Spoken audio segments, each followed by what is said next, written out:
Ladies and gentlemen, we've talked about this many times before on this program. The book I probably recommend more than any other book to listeners is the book called Tactics by my friend Greg Koukl. And Greg updated Tactics just about 15 months ago. It's the 10th anniversary edition of Tactics.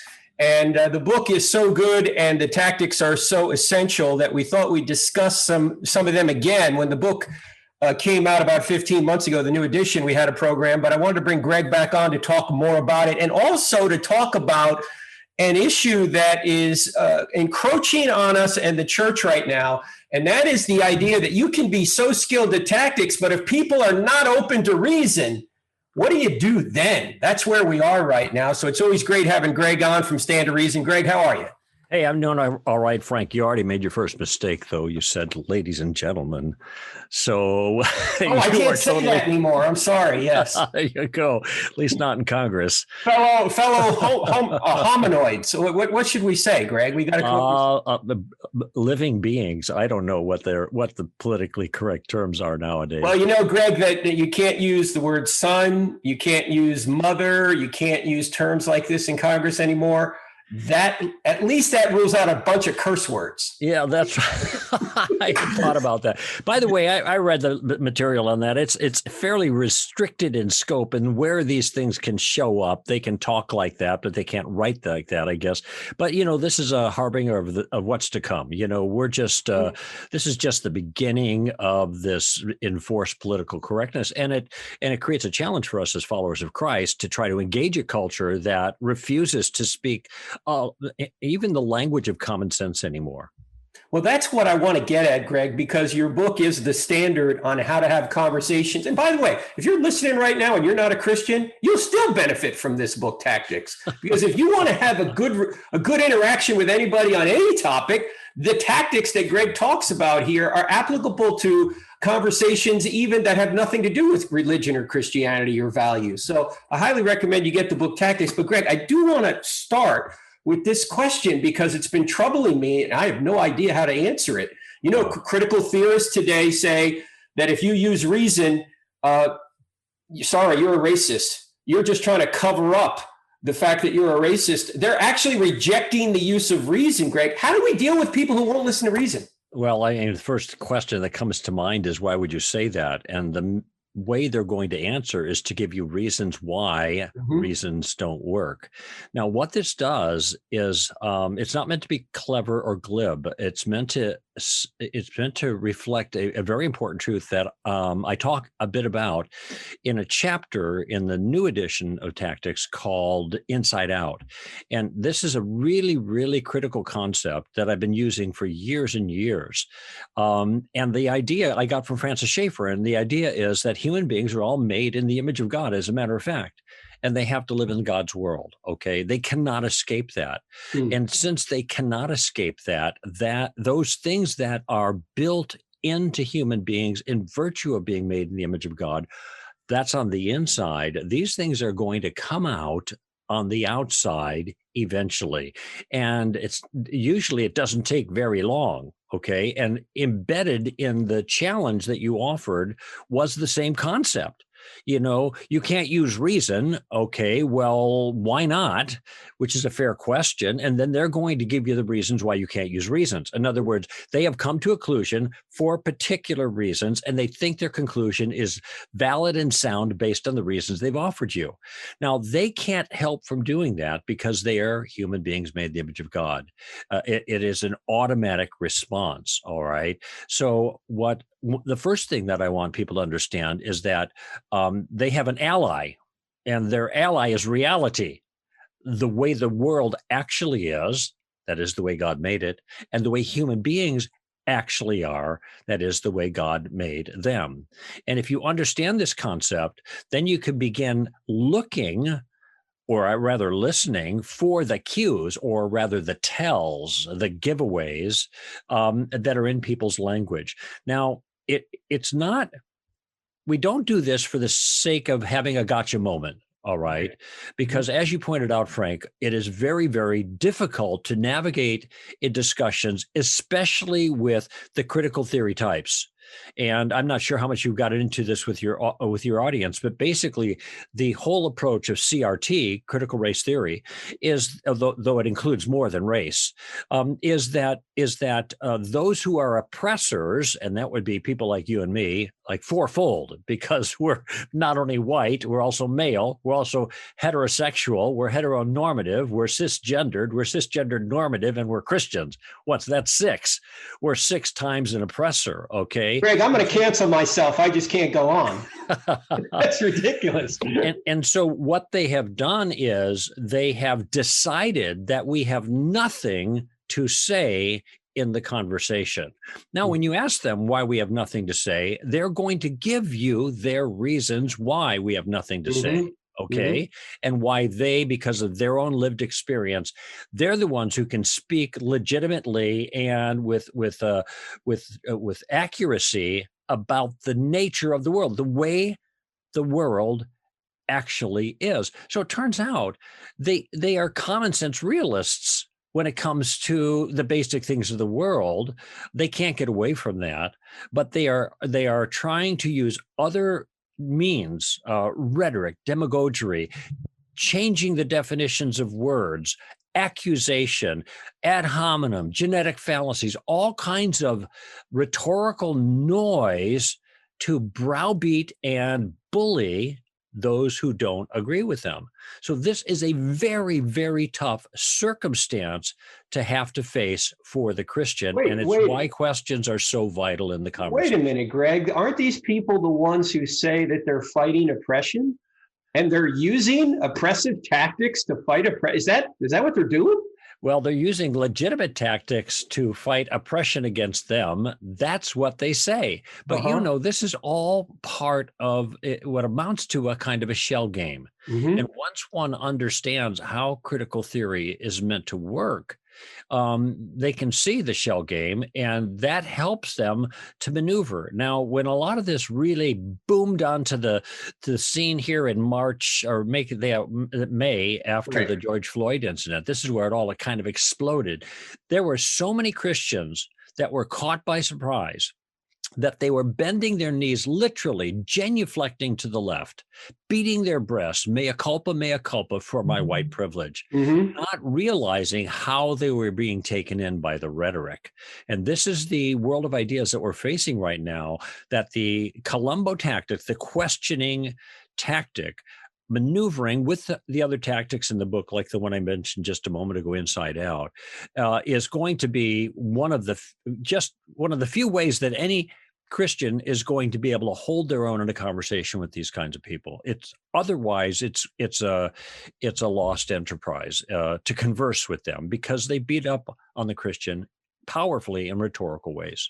Well, it may be that there is no reasoning with people who will reject reason, quite obviously, but as you point out in many occasions, that sometimes you're just planting a seed, right? You're just planting a seed that maybe it'll sprout later. They may not take your point now, but later on, Greg, it may sprout in their mind and move That's them right. to the The truth. phrase I use for that is putting a stone in someone's shoe. And frankly, that's my goal in every conversation. I'm not looking to ultimately change a person's mind. I'm certainly not looking to lead them to Christ and get them to sign on the dotted line. That may happen sometime in the future, but not in this conversation. It's just too volatile. There's too much junk in the way that has to be removed. But talking to them, like asking the right questions in the right way, hopefully by the grace of God, using a technique like this, and the two go together, they're not contrary to each other. This is what can get people thinking you could put a stone in their shoe. We're talking to Greg Koukl. His newly updated book is called Tactics. It is the 10th anniversary edition. There's 40% new material in here. So if you have the original, which everyone should have as well, you got to get the upgraded one right here. You ought to pick it up. There's a lot more to talk about right after the break. Don't go anywhere. I'm Frank Turek. You're listening to I Don't Have Enough Faith to Be an Atheist on the American Family Radio Network, back in 2. If you're low on the FM dial looking for National Public Radio, go no further. We're actually going to tell you the truth here. You're never going to hear this on NPR. You're listening to I Don't Have Enough Faith to Be an Atheist with Frank Turek. My guest is the great Greg Koukl. His new book is called Tactics. Well, it's not really new, but it is kind of new. It's upgraded. It's updated.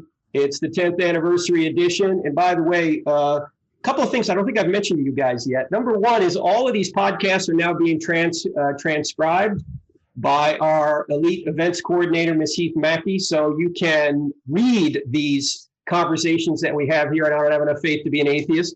So you may want to check out the transcript. It usually drops, say, 3 or 4 days after the podcast is uploaded. So keep an eye out for that. And also want to mention that Greg has a bunch of great resources on his website, str.org, str.org, standardreason.org. And Greg, just before the break, we were talking a little bit about the way that many people today won't even listen to reason. And we can use tactics and they won't respond at all. But putting a stone in the shoe is still something effective to do. In your conversations with people that maybe adhere to the left, if you've had any in recent times, what tactics have you found to be the most advantageous in a conversation? Well, here's where I start sounding like a broken record, because I always take the same approach. All right. The tactical game plan, we call it the Columbo tactic. It's one of a handful of tactics that are in the book, but the first portion of the book is about the game plan, and the other tactics abet the game plan. So I talked earlier about inside out as a tactic, or as a frame of mind. It's a perspective by which you go into conversations and you listen for certain things that betray an internal worldview that is built into non-Christians that is inconsistent with the worldview that they say they believe in. So just an example of that, would you? Well, if they say they're atheists, for example, and there's no objective morality, that does follow from atheism, then they begin to make objective moral claims against Christians. See all the bad that you've done. Look at your terrible God. And Richard Dawkins is famous for that paragraph that he wrote, even though he says there's nothing but blind indifference, right. There is no good, there's no evil in other writings. Then he says this God is a terrible God because of all these terrible things we see in the Bible. Well, you can't have an evil God. You can't have the concept of evil as a judgment against a God you don't believe in, because you can't ground evil in your system. And that's why you made the earlier comment, Richard Dawkins. Okay, so Inside Out allows you to listen for these things, and then, and this is what's key, to begin to ask questions about them. So this is the Columbo tactic, and the first step of the game plan. There's 3 steps, and they're very easy, and it allows people to get into what I call the shallow end of the pool, so they're not at risk, and they're not putting themselves in the line of fire. Okay, that's a scary place to be, especially with the rough and tumble way conversations are going in our culture right now. So the first thing you do is just gather information.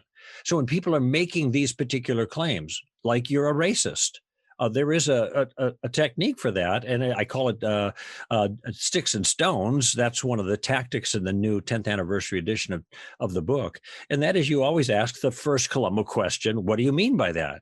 Because what we want to do is flush out the rhetoric. So somebody say, well, you're a racist. Well, what do you mean by that? Well, you're white is what they mean by that. Right, yeah. And if you're white, you are racist. Well, now what I'm doing now is role-playing just a little bit how I'd approach this. Wait a minute, you mean I'm bad because of my skin color? You're a part of that group, yes, the oppressive group of whites. Okay, I'm black, and I'm the one that you guys have already oppressed, or at least my group. So wait a minute, you're judging me. You don't know anything about me, but you are judging me based on my skin color. So how is that any different from the prejudice that was condemned in the 60s by Martin Luther King during the civil rights movement back then? And prejudice, for people who don't realize what this means, it means you're looking at a person and at a non-consequential characteristic, and you're prejudging something about that individual based on this non-moral quality.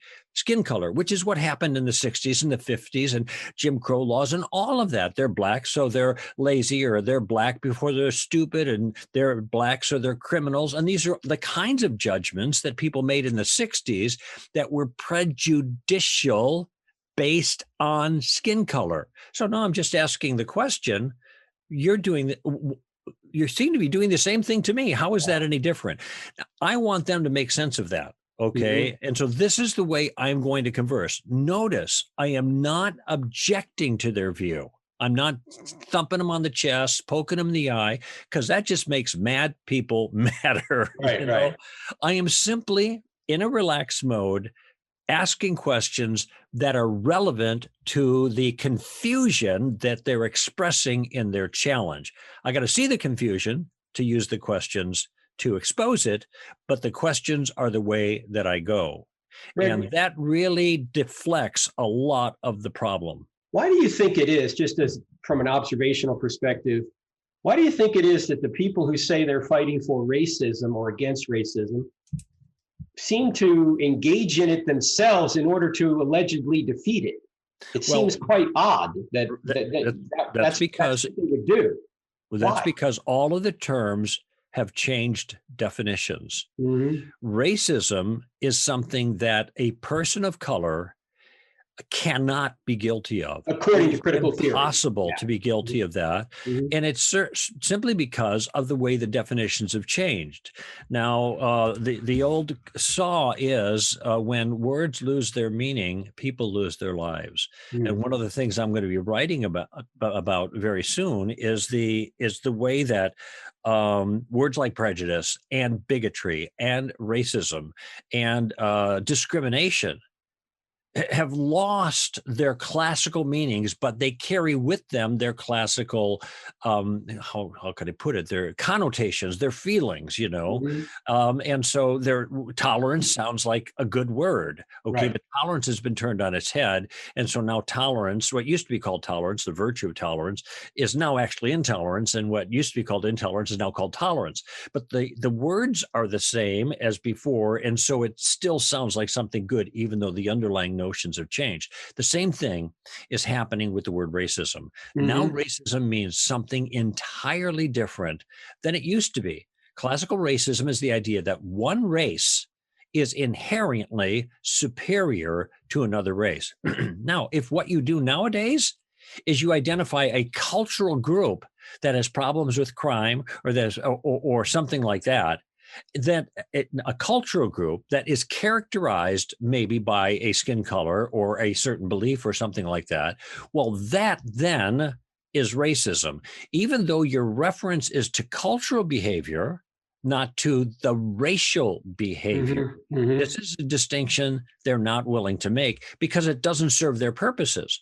If they can simply call you a racist, wow, all of a sudden you feel like a bad person. And what you want to do is defend yourself against the charge. I'm not racist. I'm colorblind.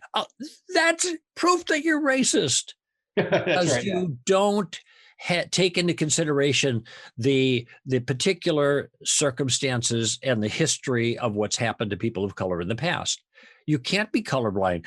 All the things that used to be virtues in dealing with the civil rights issues, et cetera, are now considered vices. So the person who is being fingered as a racist here has absolutely no place to go. And that's the goal.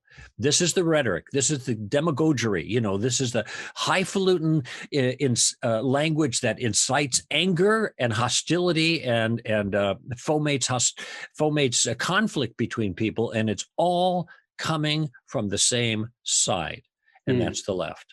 Craig, really well.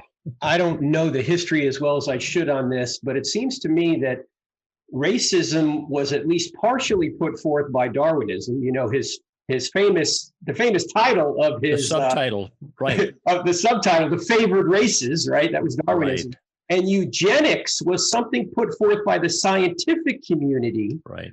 So much so that Margaret Sanger, the founder of Planned Parenthood, was a eugenicist. That's right. And it's quite interesting that most Planned Parenthood facilities, or at least a good portion of them, are in minority neighborhoods, which is why you have, despite the fact that Blacks make only 13% of the population, they comprise 38% of the abortions. I think the most racist thing we do in America is abortion. Yeah, so right. How much of this has been motivated by junk science, eugenics, that certain races were superior or inferior to other races, rather than, you hear this all the time, that it was Christianity that gave us racism?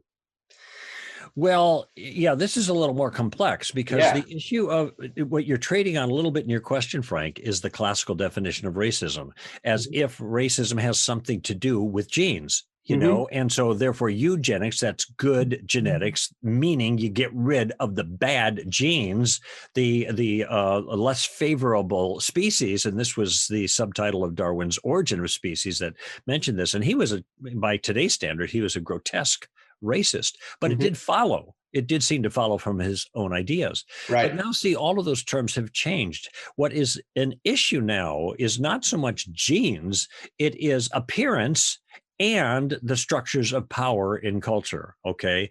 So what critical theory does is it breaks humanity down into two groups: those with the power, who are the oppressors, and those who have no power, and those are the oppressed. Okay. Now, it turns out, ironically, one of the richest women in the world, Oprah Winfrey, is an oppressed person because she's doubly oppressed because she's Black and she's a woman. All right.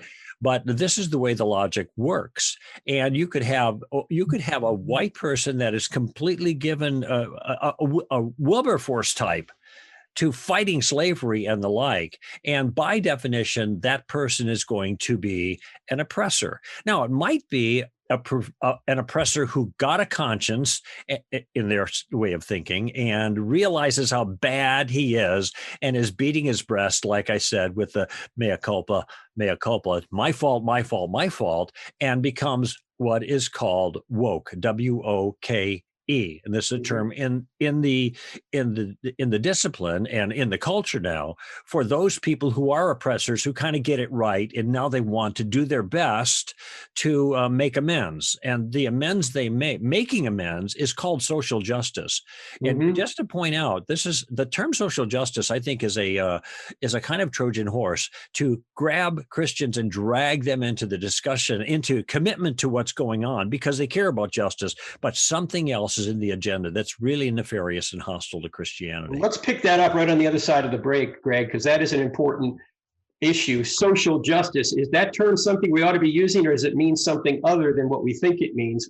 I'll be back here in just a minute with my friend Greg Koukl. My name is Frank Turek. You're listening to I Don't Have Enough Faith to Be an Atheist on the American Family Radio Network. Our website is crossexamine.org.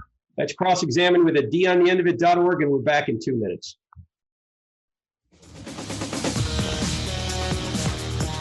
I want to mention that J. Warner Wallace, the cold case homicide detective, his brand new online course will be starting on February 15th, Cold Case Christianity. If you want to be a part of it, go to crossexamine.org, click on online courses. We'll only take a certain number in the premium version so you can interact live on Zoom with the great J. Warner Wallace. So you need to sign up soon for Cold Case Christianity. Again, go to crossexamine.org, click on online courses. You'll see it there. My guest today is the great Greg Koukl, also a friend of J. Warner Wallace. The new book is, well, it's semi-new. It's called Tactics. We've been talking about tactics so far in the program related to discussing these issues with people who might be on the left, people who might be critical theorists.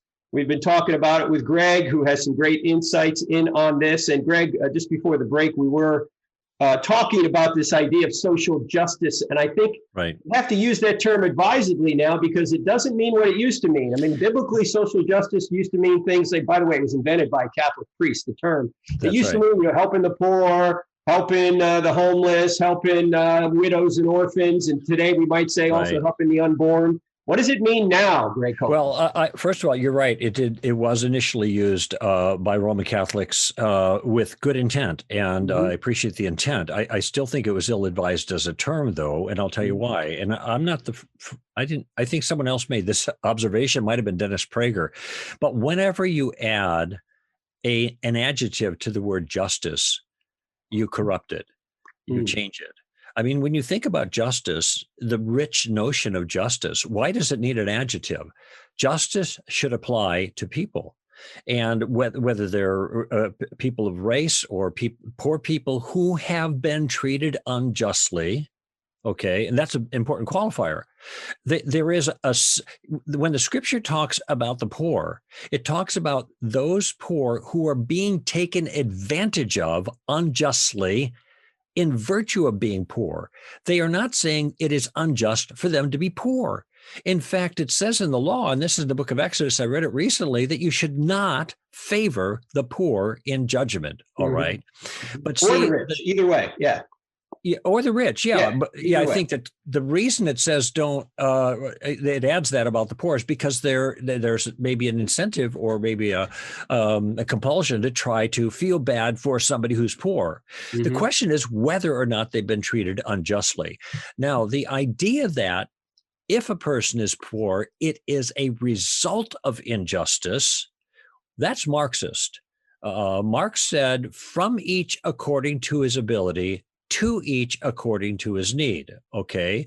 In other words, the playing field should be evened out at the end. All the scores should be equal at the end, not freedom of opportunity. That's more of a conservative and Christian idea, but equality of outcome. Yeah, the term now they're using, Greg, is equity, that everyone has to have the same amount. Even the vice president, Kamala Harris, talked about equity, like we all had to have the same amount. That's not equal opportunity, that's equal outcome. And that doesn't happen in any environment. It doesn't even happen in heaven, Greg. Well, wherever you have, even in totalitarian environments, it doesn't work because fallenness of human beings, obviously. But what people don't realize is that the idea of equality of outcome in that sense, what some people now call social justice, all right? And that's why I don't think Christians should ever use that term, because it's a term of art in a foreign worldview. It means something very particular, all right? I heard one pastor call it a couple of weeks ago, revenge justice, because it's all about paybacks. And of course, in this circumstance, you can never pay back enough. Okay. What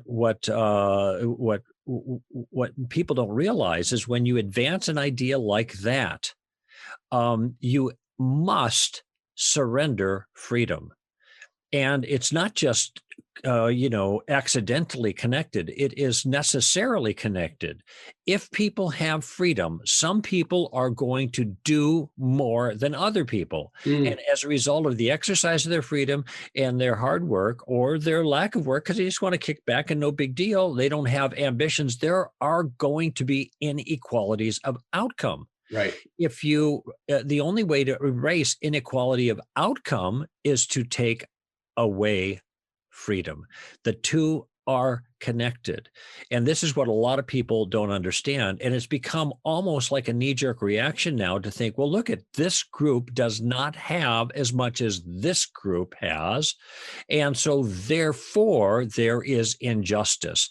Now we have to repair this injustice in the social circumstances, social justice, in order to bring about more equality of outcome. Okay. And so that's how this works. Now, I mentioned earlier about the Trojan horse.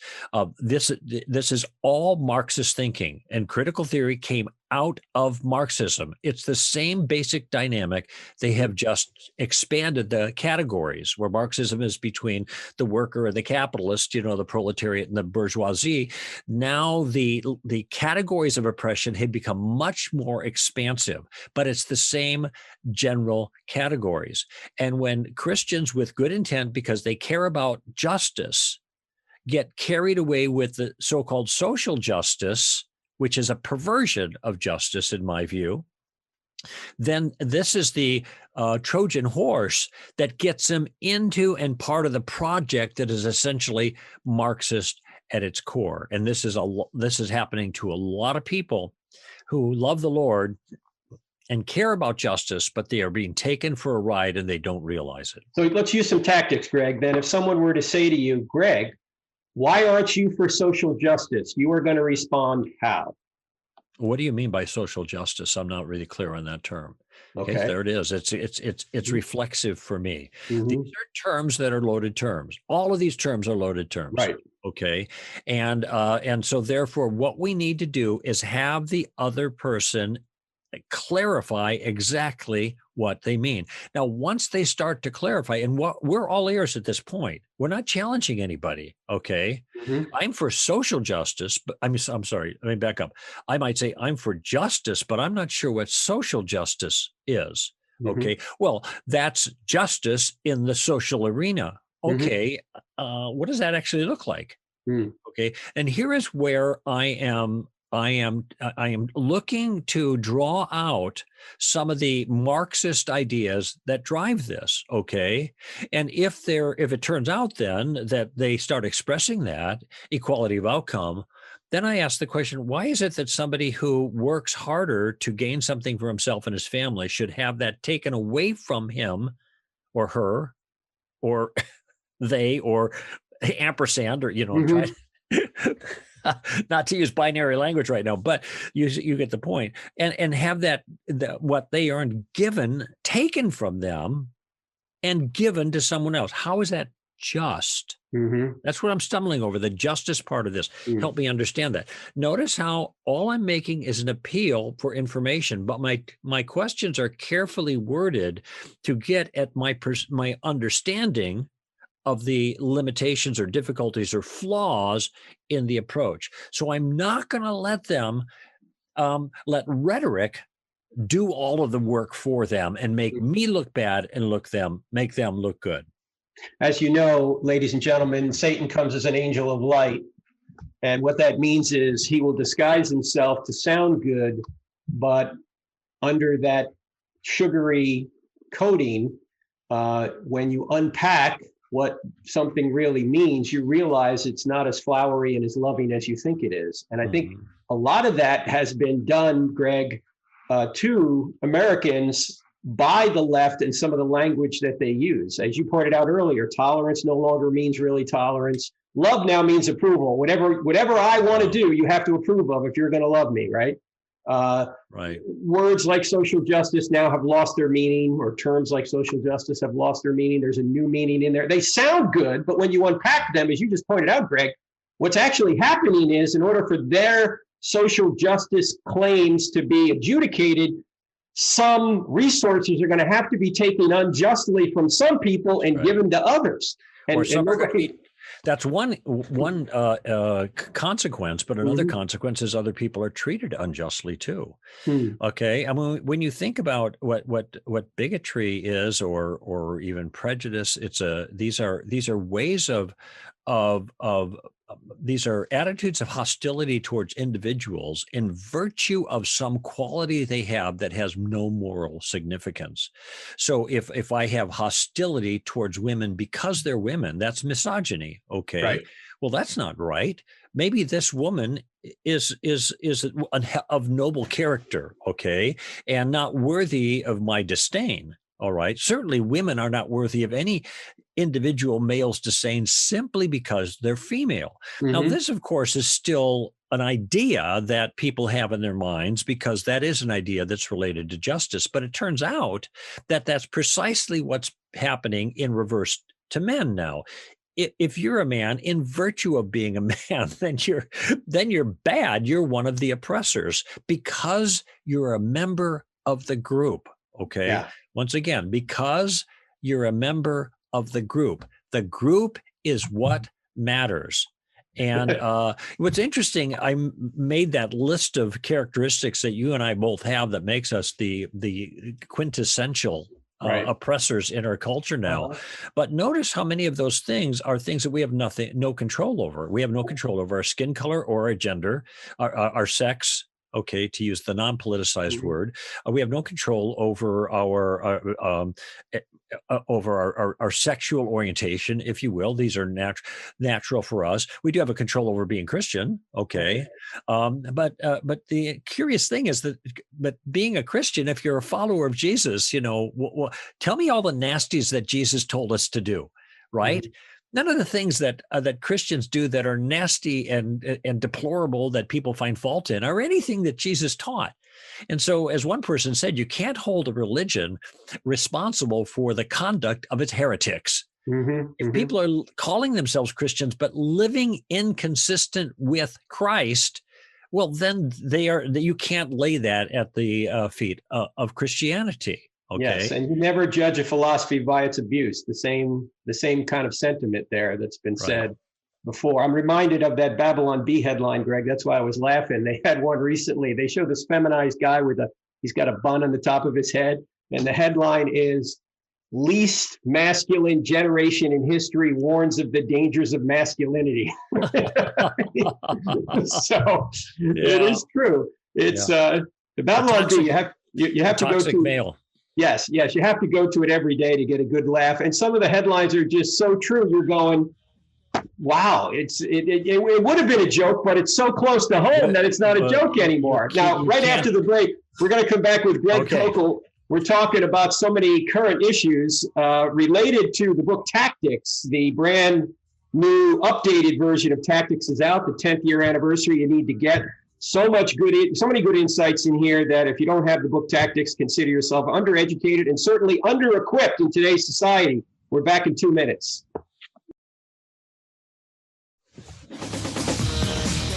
Welcome back to I Don't Have Enough Faith to Be an Atheist with my friend Greg Koukl. My name's Frank Turek. Greg's new 10th anniversary edition book, it's called Tactics, a game plan for discussing your Christian convictions, has about 1,700 reviews on Amazon. Average review 4.9. It's something you definitely want to get. And as I say, even if you're not a Christian, you will benefit from this book immensely, but you should be a Christian, so buy it and use it in that regard. Greg's also developed a curriculum for this book. Greg, where can I get this curriculum, and really what does it teach them? Yeah, there's a study guide for it, and there's a series of DVDs that actually I think it's now 8 since we've got the adjustment to the 10th anniversary edition. And I don't buy that curriculum. But I think it's probably on Amazon, but I know it's produced by Zondervan. And if you go to Zondervan's website, you can find it there. And there are actually, Zondervan has academic courses and stuff like that. You can go at their website, and I have one that's actually web based that people can go to and take advantage of, and groups can use. And it's especially good for nowadays with everything's screen time because we're locked down. So those are some suggestions. You can take a group through the material, okay, and 8 sessions, I think, 8 weeks. It's doable, it's easy, it's turnkey. Make coffee, push the button, and let Koukl do the talking head deal. And you can come to CIA this year. We just nailed down the venue. It's going to be Calvary Chapel, Chino Hills, August 12th through 14th. This will be our 14th or 15th year, Greg. I can't remember now how long we've been at this, but CIA is going to be in Southern California. It's going to be myself, Greg Koukl right here, J. Warner Wallace, Natasha Crane, Elisa Childers, Richard Howe, Sean McDowell, Jorge Gill. I'm probably Brett Koukl. I'm probably leaving somebody out, but that's this. You said Brett twice, so that's our lineup. That's going to be so good, huh? Again, we only take maybe 60 people because not only do we present to you, you present to us.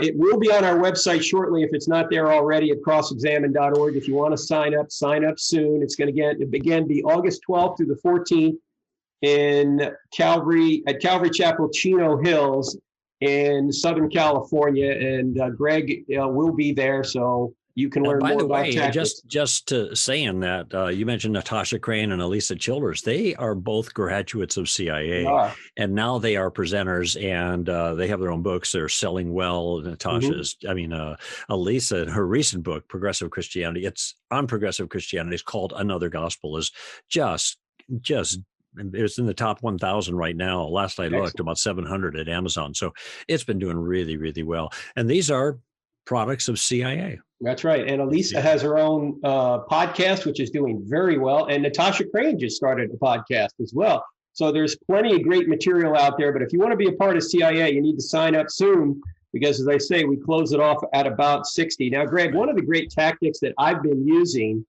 from your book, Tactics, is something called What a Friend We Have in Jesus. Now, it's not just a hymn. It's actually now a tactic, Greg. Tell us how you've employed this tactic. I've used it myself. It's very effective.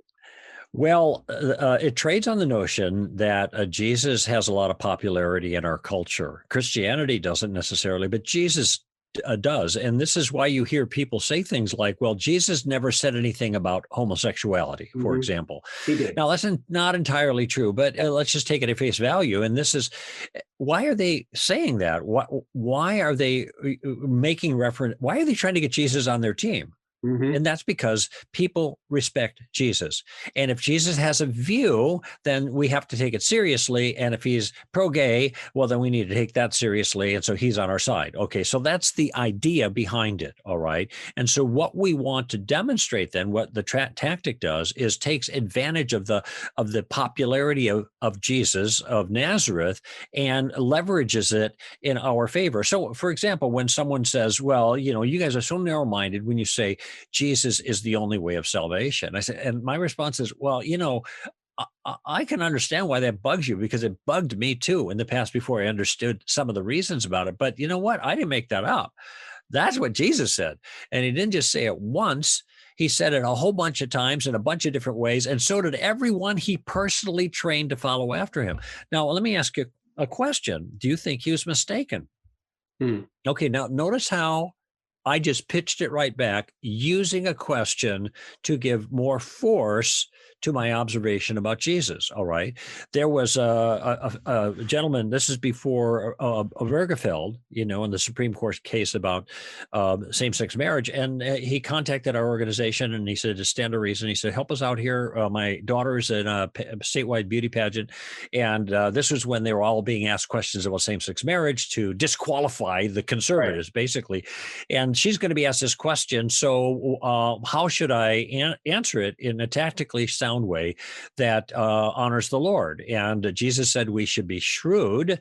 And so here, what I responded, and this is all in the book, is that when she's asked the question what she thinks about same-sex marriage, she should say that she has the same view of marriage that Jesus had. Just let it lie there. Now, of course, they're going to ask, well, what was his view? Well, you can find it in Matthew 19, and I could sum it up this way. Jesus' view of marriage was that marriage was one man with one woman becoming one flesh. That's the sex part. That's where it belongs, for one lifetime. One man with one woman becoming one flesh for one lifetime. And since I'm a follower of Jesus, I hold Jesus' view. That's it. Full stop. Okay, now what are they going to say? Mic drop. Yeah, they're going to have to, if they disagree with you at this point, they're going to have to disagree with Jesus. Now, if they say, I don't believe Jesus taught that. Okay, why is it that you think Jesus didn't teach that? Now, that's our second Columbo question. We're asking them for the reasons for their statement. It's a reversing the burden of proof. So if they think Jesus didn't teach that, what makes you think that? Now, I'm looking for chapter and verse here because the Gospels really are the only places where you're going to get any substantive information about Jesus. There's something like 19 other historical sources that corroborate the details. But if you want substance of Jesus' teaching, you got to go to the primary source documents, Matthew, Mark, Luke, and John. And you're not going to find Jesus' support for any of these boutique sexual arrangements that people are making nowadays. It's just not there. That's why I want to ask them if they think Jesus was fine with what's going on now. Why would they think that? Well, Jesus taught love. Actually, he didn't say much about love. If you go through the text, upper room discourse, love one another, but there wasn't a lot about love. There was a lot about sin, a lot about salvation, almost nothing about what might be called nowadays social justice. In fact, the entire Gospel of John has not a single mention of anything that could be construed as social justice, helping the poor, all of that kind of stuff.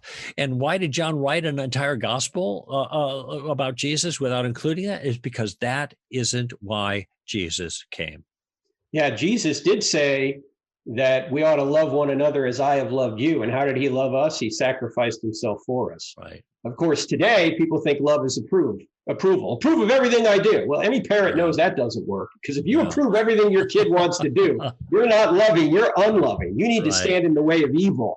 There's also this little inconvenient, go and sin no more. Oh, gee, we don't want that. I love what Thomas Sowell said about this recently, Greg. I may have said it earlier. He's 90 years old, but Thomas Sowell said that if I tell you what you want to hear, I'm helping myself.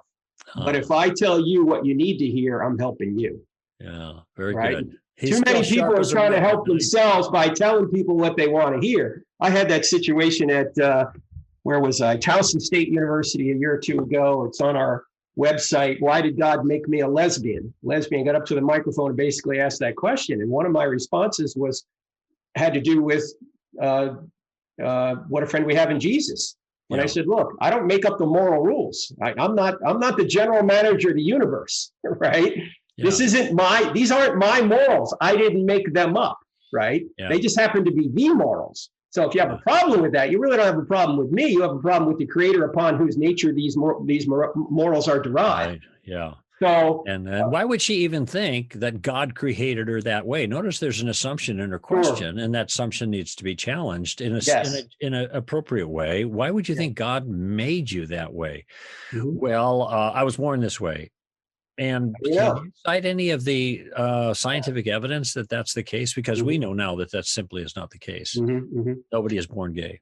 Right. Well, actually, that was part of the answer, too. It was about a 4-minute answer. It's on our website. It's got a lot of attention. But I think it is true. It's not a dodge. It's just the truth. The fact that we're not the arbiters of right and wrong. We're not the standard. Jesus is the standard, right? He is the standard, and that's who we ought to be appealing to. And if they're going to say they have certain rights outside of God, that's an oxymoron. You don't have rights if there is no God. Yeah, I just thought of something else too to that question really briefly here, and that is if somebody says, "Why did God make me gay?" And my response could be the same reason that He made me a gay basher. Yeah, right. Yeah. Don't blame me. I just have the anti-gay gene. They go, no. Hold on, you can't do that. So yeah, it can work both ways. But Greg, we just got about a minute or two left. Tell people how they can hear more from you. I mean, I listen to your podcast. You've got 2 podcasts. You've got one, the Greg Koukl Stand to Reason podcast, and then you have the one you do with Amy Hall where you answer a lot of questions. Tell people about that. That's called #STRask. And so we basically have 4 podcasts going out each week. They can go to str.org. That's our website. And then they can sign up for the podcast there. They can subscribe to Solid Ground by bi-monthly article I send out. And I also had on alternate months a single page mentoring letter. And I am writing right now about all of these things, this critical theory stuff. You can go to our website and find the one I just wrote, which is about totalitarianism, because in 1976, I spent 5 weeks behind the Iron Curtain working with Christians under the heel of Soviet-style totalitarianism. And this is a direction that we're heading, as you know. And so I'm writing this series in order to explain how that works and what Christians can do about it. So that's all available at str.org. Sign up, subscribe. Upper right-hand corner of the website, you can subscribe. Greg, thanks so much for your work. Thanks so much for the updated tactics. Thanks so much for helping with CIA. Looking forward to seeing you out there, man. All right, that's my friend Greg Koukl, ladies and gentlemen. It's been great being with him, and I know you will enjoy his work. If you haven't been to his website, go to str.org as well and check it out there. Also, don't forget, J. Warner Wallace, the brand new course starts February 15th. Go to crossexamine.org, click on online courses. You'll see it there, and I'll see you next week. Lord willing, God bless.